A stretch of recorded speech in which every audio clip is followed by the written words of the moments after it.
السلام علیکم ورحمۃ اللہ وبرکاتہ۔ مولانا محمد الیاس گھومن حفظہ اللہ تعالیٰ کا خطیبوں کے لیے بہت ہی قیمتی جملہ۔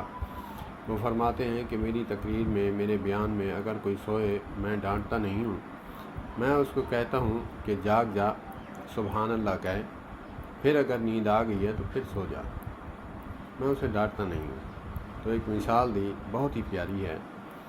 فرماتے ہیں کہ جب بچہ کرکٹ کھیلنے جاتا ہے، والی بال کھیلنے جاتا ہے، فٹ بال کوئی کھیل ہے کھیلنے جاتا ہے، تو وہاں اسے نیند نہیں آتی، کیونکہ وہاں بے سکونی ہے۔ تو جب گھر آتا ہے، ماں کی گود میں سر رکھتے ہی نیند آ جاتی ہے، تو ماں ایک جملہ کہتی ہے، بیٹا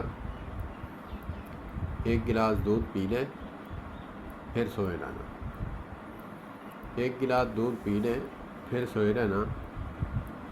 اسی لیے مولانا صاحب فرماتے ہیں کہ وہ خطیب ہی نہیں جو اپنے سامعین کو ڈانٹے، سونے پر ڈانٹنا نہیں چاہیے۔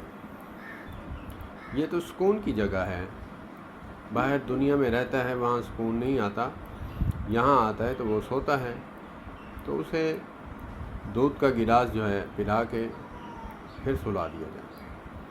کیا قیمتی جملہ ہے، اگر سمجھ آ جائے تو ماشاءاللہ بہت ہی قیمتی جملہ ہے۔ اللہ پاک ہمیں علماء کے ساتھ وابستہ رکھے اور قرآن کی محفل کے ساتھ ہمیں وابستہ رکھے۔ والسلام علیکم ورحمۃ اللہ۔